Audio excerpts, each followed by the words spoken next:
and welcome to Playwright, a podcast about creating and sharing new ways to play. My name is Ryan Hamann. You can call me H. And I'm Ryan Quintal. You can call me Q. So I came home from work today to find that, not to call her out on this, but my partner had left the large quantity of chili that I had made for the week out of the fridge and on the counter. And I'm... Yeah, but the thing is that we live in Seattle during the winter time, and so the house was also very, very cold. Okay. And I'm just wondering, how do I know if it's safe or not? Because really, like, how much colder is the refrigerator than like the house without its heating on, you know? I think you're safe. I feel like chili is it's cooked at a high temperature. It's going to when you heat it back up, I'm sure you're going to reach one of those bacteria killing temperatures. I think this is worth trying to pull it off. You know, it's turkey meat and not ground beef, and so it's probably a little bit safer, but or at the same time I mean, yeah, I guess I don't know. Poultry. With poultry, I feel like it's maybe even more dicey. Oh no! All right, we have a lot of chili in the container right now, and I just don't know what to do with it. It's a lot of food to throw away if that's going to spoil the batch. Yeah, that would be too bad. No, I say go for it, but you're going to have to release a test bowl. So next time, put it back in the fridge. First of all, stop recording right now. Go put it back in the fridge.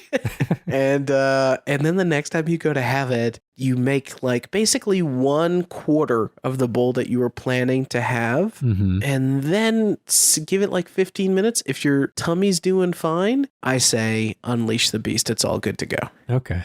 All right. So 15 minutes is all it takes for bacteria to start, eating away at the insides of our stomach lining. Yes, I recommend Tums. The older I get, the more I find that I need to get into the antacid game when I'm really going to go hard on something like that. I had chicken wings during the Super Bowl, and I found myself needing to go and get some Tums because the old buffalo chicken kind of ate away at the old stomach lining. How spicy do you make your chili? Not that spicy because my partner doesn't like spiciness as much as I do. So when we're making such large portions, we kind of have to build towards the lowest common denominator on the spiciness scale. Oh no. So you got to like add a couple red chili flakes or something in post. Yeah. I do like my spice. Anyways, let's spice up the recording. Thank you for saving me, man. Honestly, the State of the Union, this all the politics stuff is bumming me out.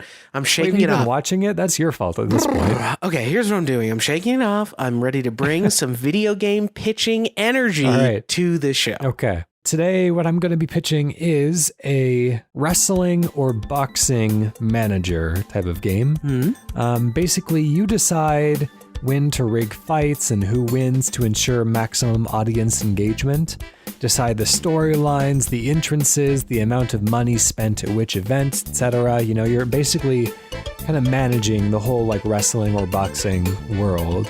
And it's kind of up to you to make sure that your wrestling league ends up taking off and hitting the stratosphere and deciding when wrestlers take the dive and when they come out the victor and who to make a hero and who to make a villain. So all the theatrics that go into wrestling come out in this simulator type game, and I'm going to start the clock there. Well, I definitely think when you're saying rigging matches, making drama, this all lends itself one-to-one with wrestling.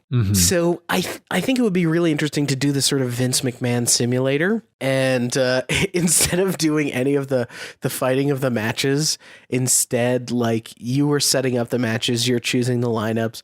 And then if you want, you can kind of let the matches autoplay. This is like Dota auto chess at this point or something where you're just like, yeah, it's all kind of playing out. Maybe you determine the winners, but you get to also have a moment where you like inhabit in third person the stupid body of the, owner of the league essentially, and walk down into the ring and also throw a chair or something. Or like you told everybody that this person's going to win, and then you're like, actually the audience is kind of booing. They don't seem to like this result, and you can intervene by injuring someone. I was seeing it as kind of like a very spreadsheety type of football manager type of game, but the idea of having to kind of coordinate based on audience feedback in real time is an exciting twist. I like the idea of trying to almost use like the Nemesis system, where you are casting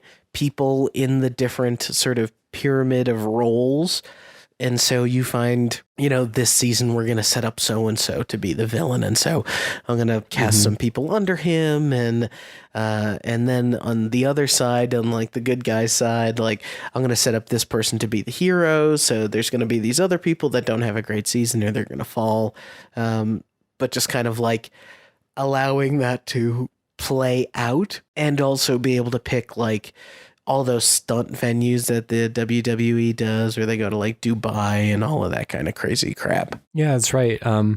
There's a certain amount of like politics involved in WWE as well, as they are kind of being kind of courted by other nations to try to kind of draw American public favor and so yeah, just kind of deciding, and that even goes back into boxing as well. You had the famous example of was it Rocky 3, where there was the big standoff between the American boxer and the Soviet boxer? Or was that Rocky 4? Yeah, that is generically the oeuvre of Rocky. So I'm thinking about like rigging matches, and like, how do you turn these into money makers? Is it the rigging matches? Because then you're kind of like the owner and also playing the betting of the league, but you would know the outcome. So maybe is it more like trying to sign the exclusivity streaming contract? Like, okay, this week pay-per-view is going to get it this week.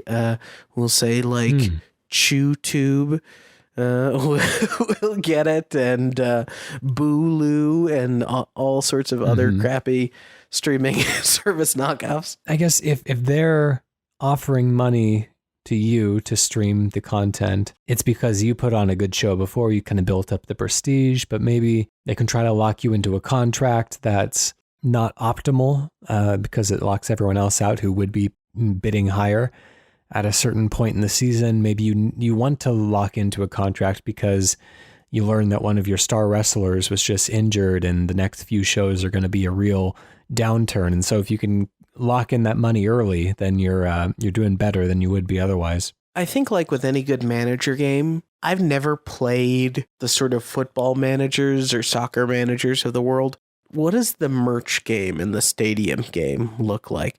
Because I feel like in the same way, it's almost like WWE wrestling games have gotten kind of out of whack with there's so many features that those fans demand in a very similar format year after year that they're kind of bloated, and we saw the last one implode, right? I wonder if there's an opportunity to do the manager game. Like, what is the play with merch, and what is the play with like designing the intros for the characters and that sort of thing? I think the WWE video games do a very good job of letting you kind of customize intros. Yeah. At least from what I've seen online. I've never really spent that much time playing around with them, but there's some really silly stuff out there. You hear there's like different words and names that the announcer can say, and you can kind of stack them on top of each other as your wrestlers kind of announced out into the field there. He eats cheese when he smiles. There's different dances that you can do, and you can set off the pyrotechnics and the lighting effects as your wrestler kind of enters the ring, as well as, of course, kind of managing the costume and oftentimes the skin color and body shape in ridiculous non-human ways. There's a lot of very good wrestling video game videos online. I think that's kind of interesting to think about. Like, I don't know what the relationship of, like, that's kind of assuming that the wrestlers themselves maybe design their own intros, but I love the idea of having properties on the intros. So like good guy songs, bad guy songs, exciting songs, serious or exciting effects, serious effects, those type of things. developing the personas. So you start maybe with kind of, really small, a lot of blank slate, just like wrestlers who are there to wrestle or whatever. And then like, as you get budget, you start to put them in makeup and you start to put them in crazy clothes and you start to design intros for them. And you could do a whole wrestling league from the ground up. It would feel a lot like Glow or something at the beginning and then end at the kind of pomp and circumstance of the WWE. Yeah, I don't think we get a great sense in the video games of what it's like to build homespun wrestling scene like you would get in just some, backwoods county, and then watch that kind of explode into something of nationwide significance. How do you make the stars out of the people who are just kind of wrestling in the community gyms, Yeah, and I think if you set up your Nemesis system lineups and stuff, throughout the year, one thing that, even the best owner can't control is somebody getting hurt. So when people do go down, we had built a season around this person being a hero. If the injury is not going to be season ending, can you make it part of the story? Can you work with it and incorporate it? Or is there someone else who is almost as viable at that point who you can shuffle things around and kind of create a new hero in its place? It was almost Poetry Simulator, H. How much of the actual wrestling do we want to simulate? I always feel like, something like Football Manager would be very easy to create because you're just kind of like, even if there are simplified simulations of the football game that's happening, you are mostly just kind of looking at the numbers. And so, you can get away with telling a great story in text and numbers versus actually having to build a full engine, Although I feel like in wrestling, part of the fun is seeing the characters in their crazy costumes and kind of watching the theatrics of it all. But if you're simulating an entire wrestling engine, Well, I think of course the more manageable scope version of this game is you just kind of dialing around the numbers in the spreadsheets, and maybe it's even a little, you do like a 2D pixelated representation of the match, but being able to interject yourself or watch the match live from your box and maybe physically intervene. I think what is Vince McMahon doing when he's sitting there watching a wrestling match play out? And I don't know, but I would have to imagine that there's stuff like just listening to the crowd. Like, how are people reacting to the content in real time? And if the answer is that they're loving it, then maybe there's a way to give commands or move the match in that direction of hey, you're going to take a fall. Imagine telling a wrestler that kind of mid-match. Right. Let's close that down. Let's come up with a name. What if it's wrestling control? If you're wrestling control away from something. By Remedy. Yes, of course. The sequel we've all been waiting for. That's right. Okay. I think that'll suit for now. Q, what are you bringing to the podcast this lovely evening? Well, I am bringing for you this week a sequel to a sequel that's kind of been announced to a game series that all of us know and love, BioShock. And the reason why I wanted to pitch a BioShock sequel is my wife has been playing it again for the first time in about 3 years, and she's kind of gone back to Rapture, and it really reminded me about how special the atmosphere is in that game. So this is part a story and part mechanics pitch. So you're a detective who has a hot lead that somebody who's been inspired by Andrew Ryan has gone back with a fleet of submarines or whatever, and they're attempting to rebuild Rapture, which is a city that's been outlawed by the American government. So you find out that this is happening. They send you on the case to go root out and find out who's behind this rebuilding of Rapture. And kind of when you get there, you're finding a greatly modified, enhanced, and maybe even modernized to a new era of Rapture. In this Rapture, it's kind of like the bleeding edge of science. So you have enemies, and you have some ability to... It's almost mirroring the camera mechanic. You have the ability to scan enemies, and you find out what sort of blood type or what sort of plasmic essence is in their blood. When you defeat the enemies, you can kind of stick in a syringe and extract essence, and when you find different plasmid labs, you can take essences of different plasmid powers and you can kind of mix them like cocktails and combine and remix the powers that you know from BioShock. And then I think you could probably add in a layer of rock, paper, scissors of like, this is weak on that. BioShock had a little bit of that already, but the pitch is back to Rapture, but a even stranger, scarier, more military industrial version of it, and kind of mixing plasmids. All right, going ahead and starting the clock there then. You know, I've just been listening to the BioShock soundtrack again, and man, it just really takes you back. Like, hard to say it slaps. It's not supposed to slap really, but it's just so evocative of the space, and like there's really nothing like that first BioShock game. Like it's I mean, other than the second BioShock game, which is very much like it, but right. It's I don't know, it's a very special atmosphere, and I really do enjoy going back there whenever I can. But this idea of it not necessarily being tied to like the 1940s, 1950s, whatever the time period was, as closely, being more of a, what if it was kind of like somebody who was nostalgic for the early 2000s or early 2010s and was just playing like Chameleon Air on the record players and stuff like that. Someday that's going to be the like oldie, creepy music that will play in like, you know, abandoned houses. Just like an old CD going, my baby, don't let you see me rolling. Yeah. That's funny to think about.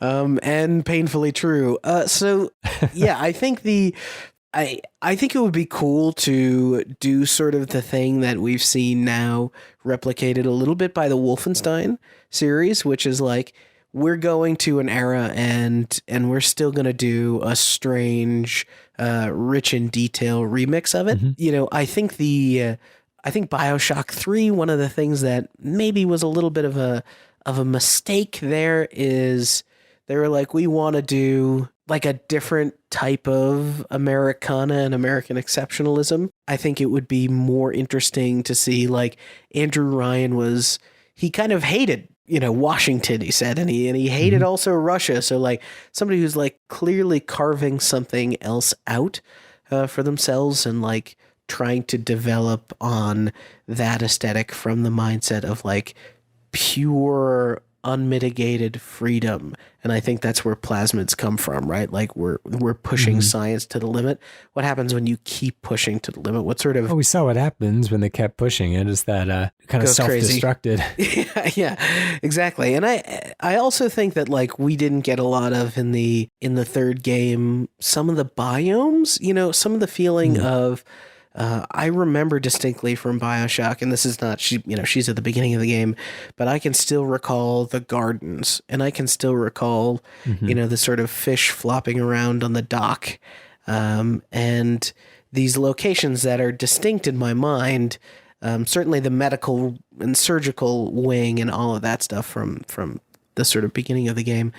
And I think now with the technology, we could see and experience a Rapture that's not only even more dramatically lit, which is of course kind of a signature of that environment, but a lot more maybe in the vein of a Prey or a Dishonored, where you do have a lot more of an open concept, and surely this new person would have expanded large sections of Rapture. So, you know, the gardens could potentially be this like massive biome sort of thing where you can see fish swimming overhead and a giant glass ceiling. You could do a lot more of the like visibly underwater settings. So this idea also that you're playing kind of a detective, is that a detective who's out to solve crimes, or are you more of a Spec Ops The Line, like going to this defector from the, United States is well known, and you're a special force sent to kind of take him out.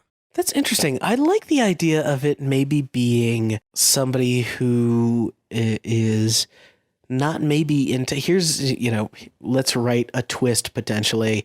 Let's find out that the president of the United States is also the one secretly building back up Rapture. So it would have to be someone who's low enough to not be in direct contact with the president, but someone high enough up where they would have a lot of that agency. I don't know if Spec Ops type of person is right. It's almost maybe like a high level FBI agent or something. We could start the whole thing with a plane crash on Air Force One if we wanted to.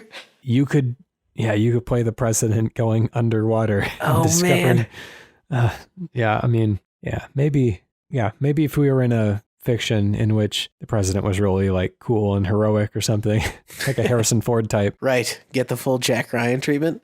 One of the things I think mechanically here that is interesting to me is like bringing in that concept that's now become familiar in some of these things, the sort of workbench where you can go and your plasmids are a little bit more of a skill tree, but you can also, like the ammo that you're getting for plasmids as opposed to just something that generically refills your power generically. Now you have like, okay, I want to hunt and farm a certain type of enemy that has a certain essence to them, either to use that pure version of that power to collect enough so that I can sustain it or upgrade it in a tree, or to sort of get it because I need some of the fire people and some of the ice people, and then I get the, sort of a drowning sort of water jet power. So one of the things that happened really early in BioShock is that you're walking through these hallways and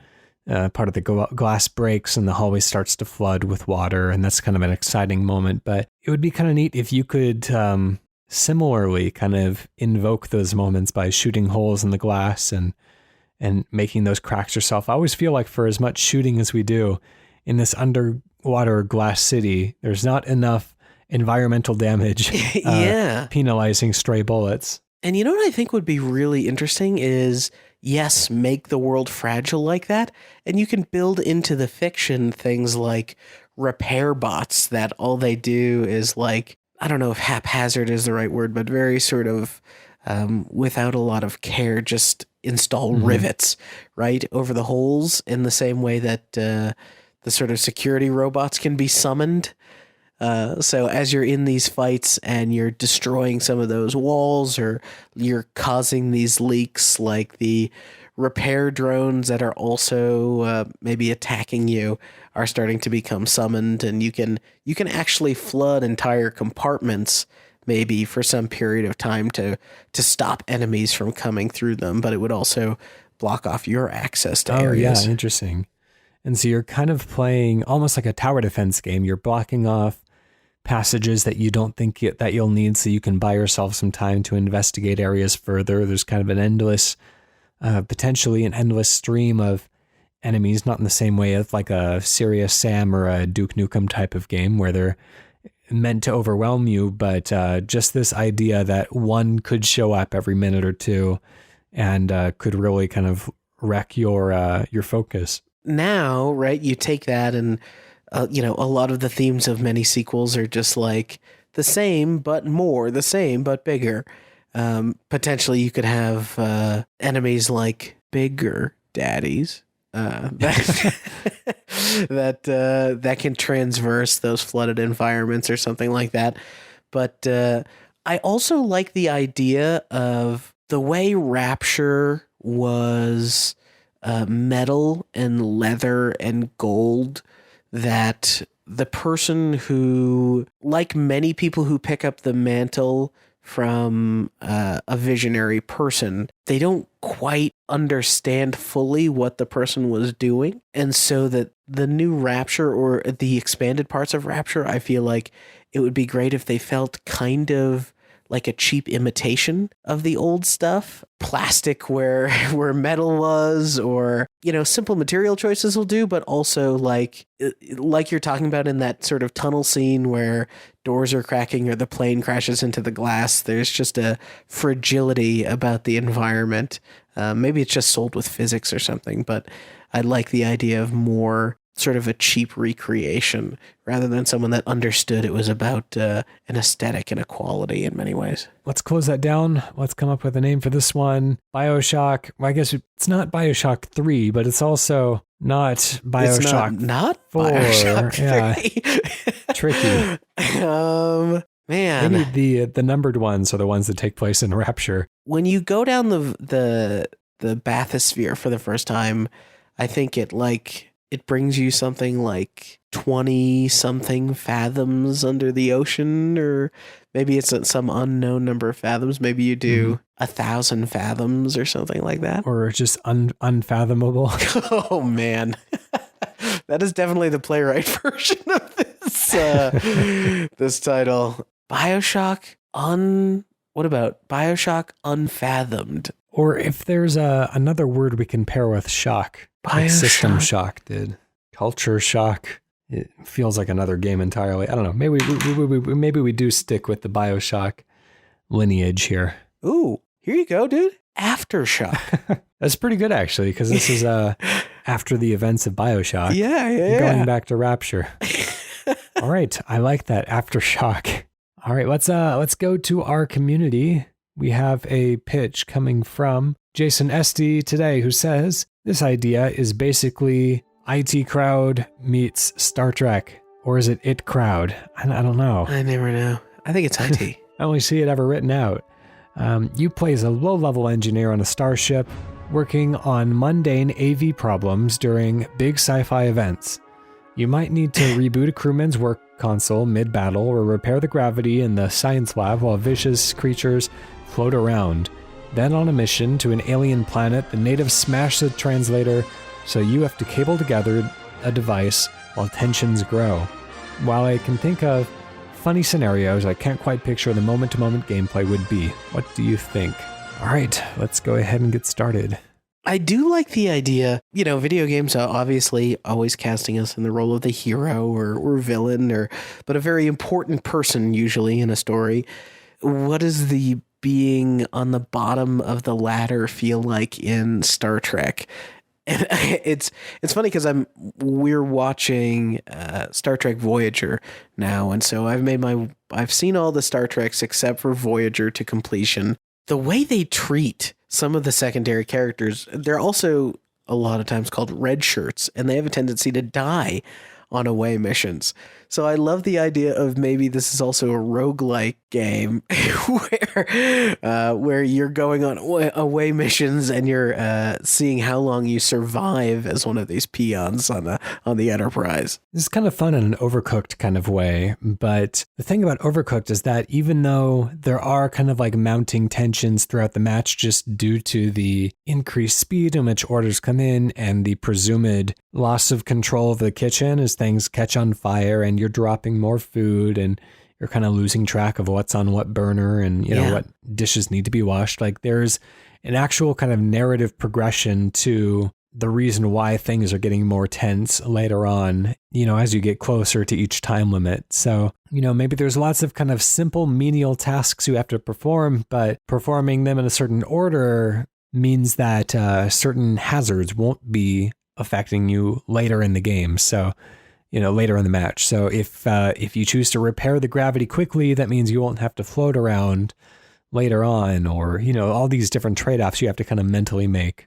I think you're onto something here, also in the form of engineering. So in Star Trek, in this fiction, every different starship, Voyager, Enterprise, even within all the Enterprises, there have been A, B, C, D, E, there's always different layouts to the engineering section. And so I love the idea of doing an Overcooked sort of thing and depending on the scenario, whether you're in a chase or a battle, or you're trying to escape a supernova, there's all these kind of technobabble things that need to be accomplished by the engineering crew, and they're climbing up ladders, and they're walking on catwalks, and they're trying to seal off compartments and avoid breaches, warp core breaches, they're called. So the idea of playing sort of a group of engineers who would all be yellow shirts actually in most versions of Star Trek, kind of running around and performing these tasks. And so doing things like recrystallizing dilithium crystals could be a certain type of little mini game, the same way that like chopping the meat for the hamburgers is in Overcooked. What goes into recrystallizing crystals? That's a good question. So here's the short answer. In Star Trek, there is a fuel. They're called dilithium crystals. And the best way to recrystallize your dilithium is to expose it to a high quality, high sort of density energy source. So if you took an American nuclear bomb today and were able to take the nuclear core, detonate it in a very small chamber, that would generate enough energy to recrystallize your dilithium for some period of time. Interesting. And then you can continue to use that as fuel. Yes. Okay. Yeah, it's kind of a weird thing. We never really see it a lot on screen in Star Trek, them having to recrystallize, but we know at some point starships need to do it, and maybe to the tune of once every, 6-ish months. Oh, interesting. Okay. All right. So you're performing all these dangerous tasks. You're trying to minimize I like in all these different games where there's different tasks that we have to perform, there's always some that we as players are good at and aren't good at. And so choosing whether to get something done right away when the problems are still kind of mounting and it's still manageable, or whether to save it for the end, so that you can kind of buckle down all the hatches before getting to the one that's really the problem. All this kind of like, on the fly decision making, I think would make for an intriguing game.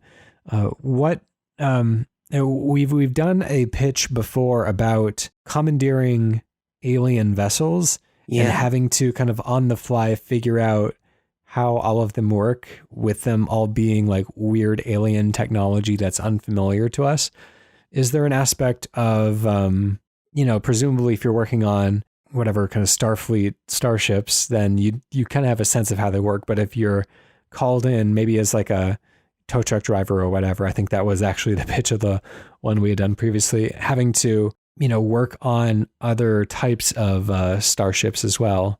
There's a certain amount of fun in that. So if you're like a kind of, maybe if there is mercenary sort of people in the Star Trek universe, I like the idea of, and this is admitted to within Star Trek fiction, that Cardassian ships are, not only is it in a different language, like the controls and what have you, but it's often a very different layout, or the commands that you can give the computer are incredibly different. So you could be somebody who is working on Cardassian ships and Klingon ships, and probably not a Borg ship, that's kind of a special, but Romulan for sure, and Vulcan ships, kind of learning your way around the engineering sections of all of these people. I think though in Jason's pitch here, there's also a ripe kind of interesting thing that Star Trek gives us in a Starfleet ship, which is something called a Jeffries tube. Mm-hmm. And a Jeffries tube is essentially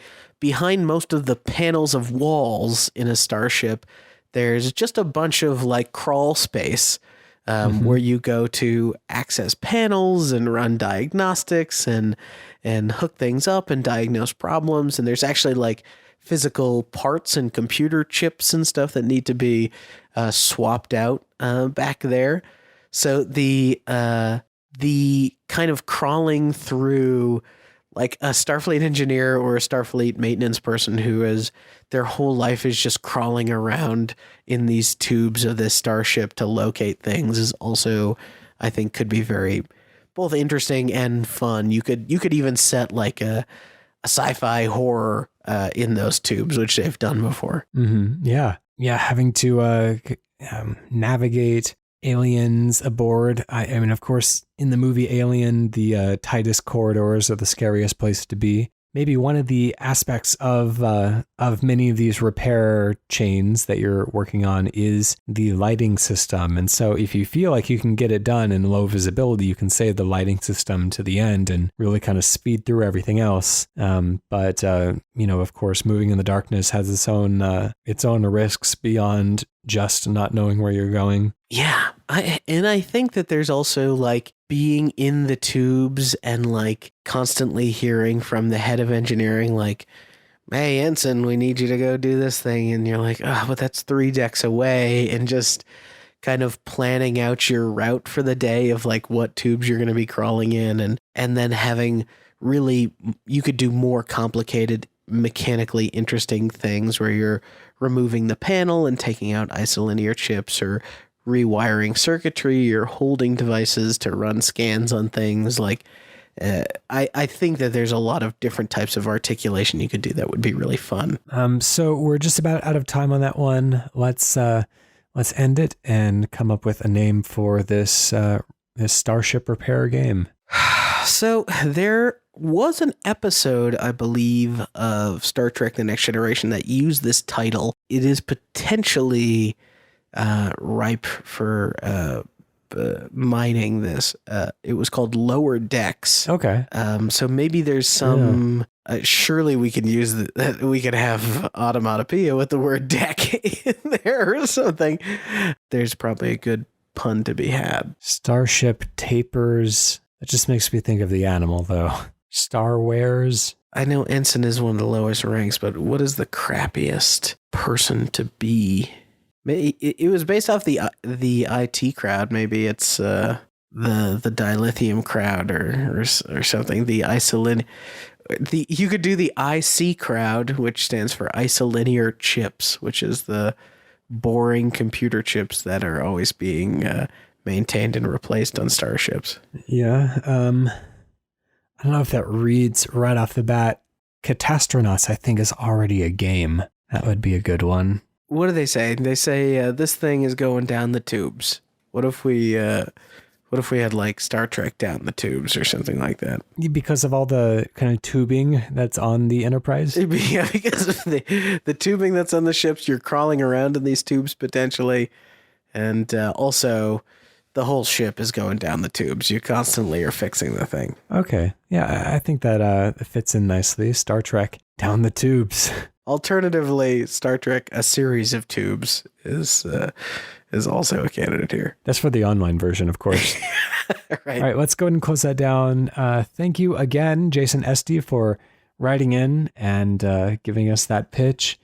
That was written into our website, playwrightcast.com/pitch. You can also email us, playwrightcast@gmail.com, or you can tweet us at playwrightcast if you have an idea that you would like read and discussed on the show. Yeah, and we don't say it enough, but your idea does not have to be as is set in a universe and so thought out like Jason's here. You can always just say, wait, what about this game meets this game? What would happen in that scenario? And we can even do stuff with that. So don't feel intimidated to share your pitches. Special thank you to PROTODOME for the use of our theme song, Hello World, off the album BLUENOISE. Oh, did I forget the name of PROTODOME's album? Did I? No, I don't think I did. Yeah, BLUENOISE is right. BLUENOISE, great. And go check out the other great shows on that Cane and Rinse podcast network. If you haven't yet, make sure to switch over to that $2 donation instead of $1. That's your time might be past, but it's never too late to go to the Patreon and re-up. All right, well, to take us out of the show today, I'm going to give a miniature pitch. And based on the Star Trek pitch at the end there, how about a Star Trek fighting game? I don't think we've had one of those yet, called Beat Me Up, Scotty. That's perfect. All right, well, we'll catch you again next time. Thanks for listening. Bye.